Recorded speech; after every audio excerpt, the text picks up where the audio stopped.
can! It's over! He's done it again! Unbelievable! Oh, straight into the roof of the net. Nice one. Straight down the middle. So, Hello and welcome. You're watching First Sports with me, Rupha Ramani. Let's get the show started.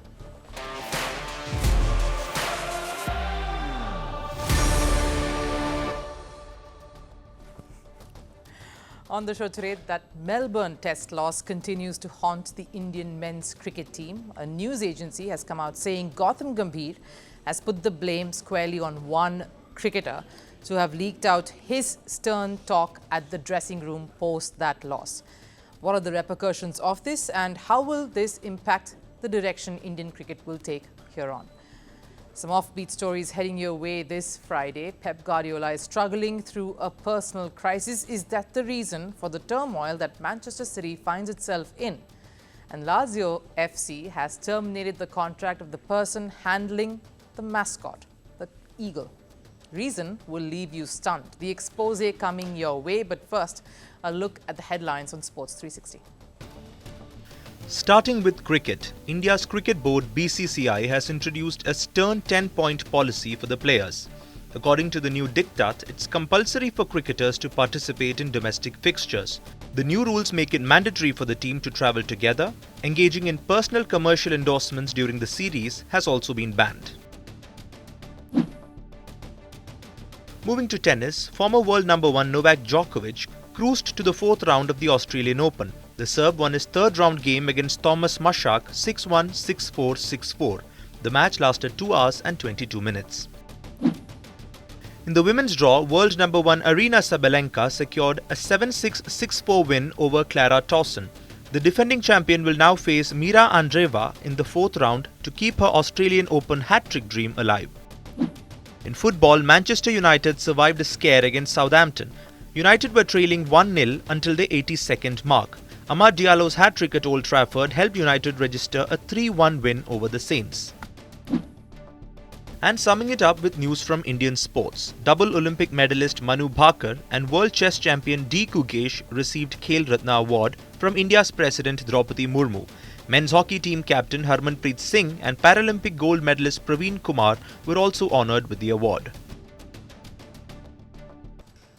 That fateful Melbourne Test between India and Australia, which resulted in India losing and giving away a 1-2 advantage to the hosts, seems to be the cause for more friction and concern in that setup. A video report by a news agency has now emerged that Gautam Gambhir has expressed his displeasure of the dressing room talks between him and the squad leaking. He seems to have brought this matter up in the meeting that took place between the stakeholders last weekend, which had the BCCI, Rohit Sharma, as well as the selection committee. The video also says that Gambhir blamed a Mumbai-based cricketer, Sarfraz Khan, for leaking this information to the press. He was pretty vocal after the Sydney Test regarding this issue. There are some honest words. Debates between coaches and players should be confined between them. Conversations between individuals should stay inside the dressing room. You need to play what the team needs. You can still play your natural game in a team sport. But if the team needs you, you need to play in a certain way. The BCCI is also reportedly miffed with this. No one has made any official statement regarding the accusations, but this doesn't bode well for the young cricketer in question here who's made some rapid strides in international cricket. Despite losing his way after a promising start, Sarfraz Khan put in a strong and compelling performance for India in Tests. His contribution in that Indian batting lineup, in fact, was critical. If any of this indeed plays out true, then Sarfraz Khan has rocked his own career. What's also being said is that as long as Gautam Gambhir remains coach at the helm of affairs in Indian cricket, Sarfraz Khan won't make it to a playing 11 in any format. That's indeed a big blow for a young career that looked very promising. Despite the fact that India needs strong performers with the bat, particularly now after a dismal show against Australia, this episode may just make it a messy tenure for Sarfraz Khan. Whenever he does end up in that dressing room, but I want to talk about the question of trust and faith here. It's absolutely critical in a team sport especially. That's where relationships are built and made. It's where these relationships then translates into creating winning moments together. A coach's role in that regard is paramount. To make sure he has the faith of every single member of that unit, everyone has to believe in one way and one vision. That's when things fall into place, and at least if results don't go your way, then you always have each other. So the job of a coach is to take everyone together. As a player, it's also the responsibility of the individual to trust the process and maintain the sanctity of a dressing room. That's the only place that truly belongs to the team. And anything that takes place there has to be treated with utmost care. Did either of the parties involved here do that? And this is where the trust snaps, and that can never lead to anything good. There are various reports also emerging of Gambhir snapping at Morni Morkel, part of his coaching staff, someone he's been with for a while now in the IPL circuit, the Indian Premier League seasons, and someone he got on board. But this is a different ball game here. It's the national squad. You have to build a circle of trust and faith with everyone involved. There are also reports of the need for a batting coach now, and someone probably would be added in soon to be a part of that Indian coaching staff. How will that sit with international cricketers who have gone through the grind all these years? And the true character of any person at the helm of affairs, in this case Gautam Gambhir, is tested when he tackles the worst phase. Everyone will always be smiles, and everyone will be cordial when things are going well, when things are easy, when the team is winning. It's when the going is tough, that's when things aren't going your way, is when true character is tested. How will Gambhir handle the lows? That's what will determine the direction this Indian men's cricket team will take here on. English club Manchester City and their manager Pep Guardiola have had a horrid time in the past few months. There were many reasons that were thrown around to justify the poor streak that Manchester City finds itself in. But could the real reason be something else entirely? Is Guardiola's personal crisis the prime reason for his professional role coming under the scanner, and for the way he's been behaving after every loss or draw? Take a look. What led to Manchester City boss Pep Guardiola going from this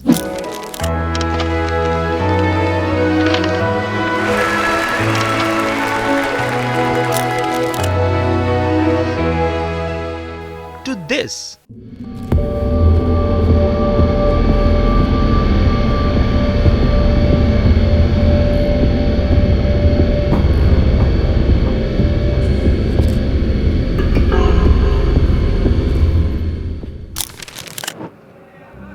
The ever-competitive Spanish manager, known for his tactical brilliance, snappy responses and love for football, has shown signs of denial, anger, frustration and even delusion in the last few months, raising concerns over what really is going on in Guardiola's mind and the reason behind Manchester City's downfall. While the losses have been pinned to multiple reasons, the popular belief is that maybe Guardiola's personal issues have eclipsed his managerial brilliance. Guardiola and his partner Cristina Serra are getting divorced after 10 years of marriage and being together for 30 years, leading many to believe that the separation with his wife is one of the reasons behind the Manchester City boss's behaviour and City's downfall.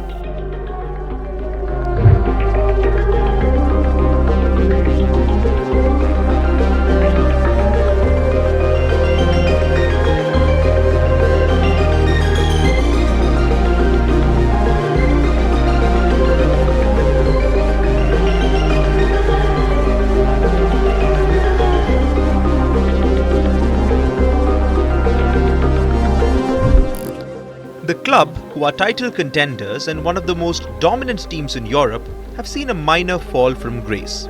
The Premier League's defending champions are currently 6th on the points table, struggling with draws and losses against lower-ranked sides. And while the results itself are concerning, Guardiola's reaction to this slump does not really put a confident image about the situation. He has been in utter denial and has not even acknowledged the club's woes. When fans mock him for his losses, he defends himself by bragging about the number of Premier League titles he has won.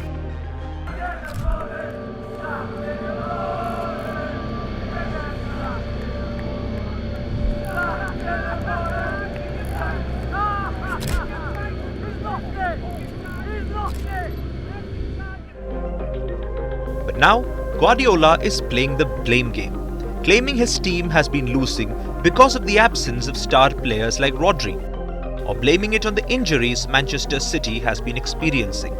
That blame game has also turned into anger, or should we say self-inflicting pain.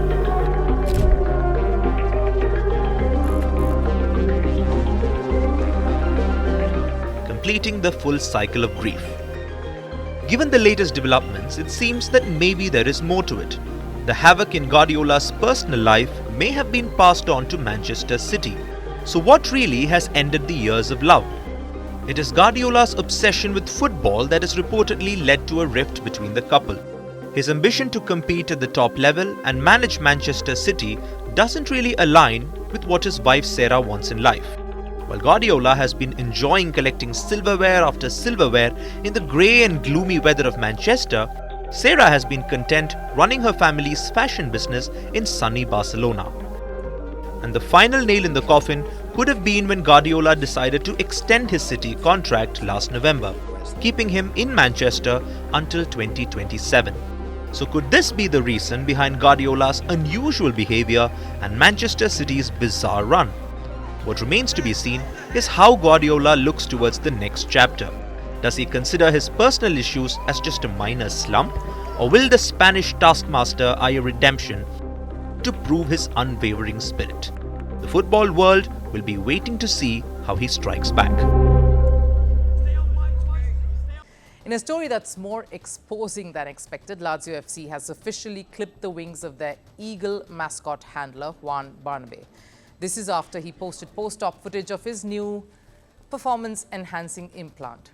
Lazio clearly was not prepared for the hard reveal, wasted no time in terminating Bernabe's contract, while Bernabe defended his post as normal for someone from an open-minded naturist family. It seems Lazio FC wasn't ready to embrace the nudist lifestyle mid-season, at least not just yet. Our report. In a story that combines football, fascism and a surprisingly modern take on personal enhancement, Italian Serie A club Lazio has clipped the wings of its long-serving falconer Juan Bernabe. The man who orchestrated the majestic flights of Olympia, the team's iconic eagle mascot, is now grounded. Not for poor performance, but for an entirely unexpected scandal.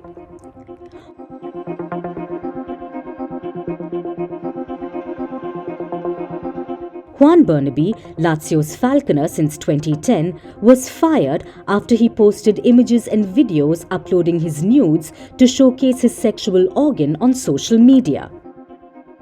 The 56-year-old, who had recently undergone an implant surgery, felt the need to share the wonders of medical information with the rest of the world, or at least his private followers.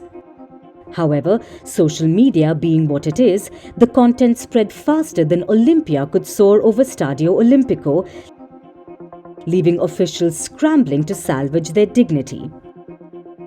In a statement brimming with disappointment and corporate jargon, Lazio declared they were shocked by Bernabe's behaviour. They terminated his contract with immediate effect.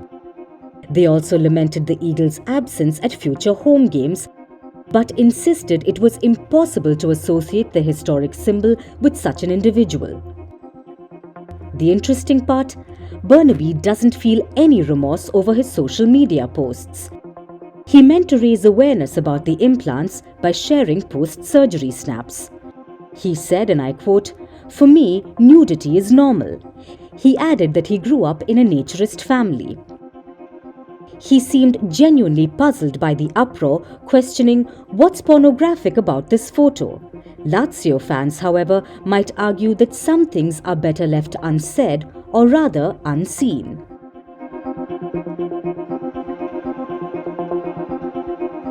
If this were his first brush with infamy, one might feel a twinge of sympathy. Alas, the falconer has a history as colourful as Olympia's plumage. In 2021, he was suspended after being caught on camera performing a fascist salute at a match and professing admiration for Benito Mussolini. Unrepentant, he defended his actions. He claimed the Italian dictator had done great things for the country, a sentiment that didn't exactly win him a standing ovation.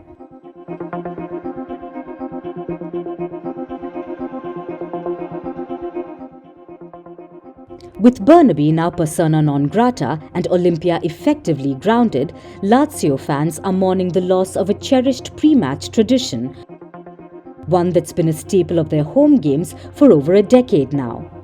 The eagle, a symbol of strength and pride, will no longer grace the skies over Stadio Olimpico, hence leaving a void that even the most dramatic of penalty shootouts can't fill. Adding insult to injury, Bernabe has reportedly barricaded himself at Lazio's training ground, awaiting a meeting with club president Claudio Lotito.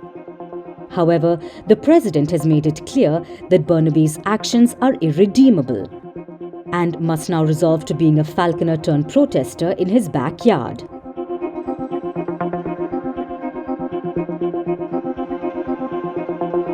While Bernabe insists he has no regrets about his salute or his social media escapades, Lazio's leadership is taking a hard stance. The club, known for its storied history and passionate fan base, is adamant about preserving its image even at the cost of losing its beloved eagle mascot. As for Bernabe, he remains defiant, asserting his right to self-expression and medical transparency. Whether this saga will end with a tearful farewell or a courtroom drama is anyone's guess. But one thing's for sure, Lazio's next falconer will have some big, albeit controversial, boots to fill. While Olympia's absence will undoubtedly be felt, perhaps it's a fitting reminder that even in the beautiful game, there's such a thing as too much transparency that can do you in. Time for last serve. Frenchman Charlie Dallin completed the round-the-world sailing in a record 65 days. During that time, he even sailed a few miles offshore to his hometown, where the 40-year-old had practiced as a kid. Watch Dallin's incredible feat and the welcome he received.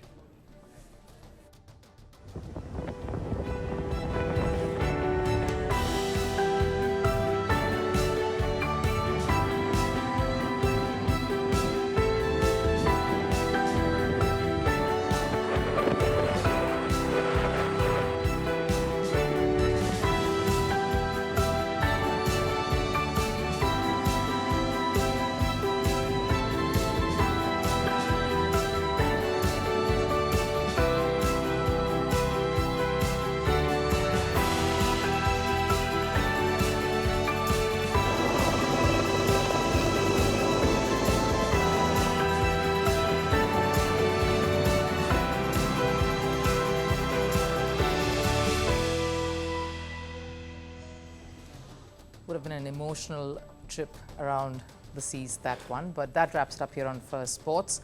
Do enjoy the weekend. I'll see you on the other side. Take care.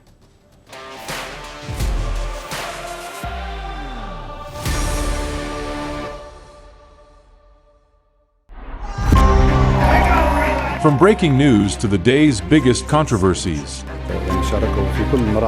shedding light on the world's top headlines. Detailed analysis on the stories that matter the most to you. Catch it all on Spotlight at 6 p.m. India time and 12:30 GMT. Only on First Post.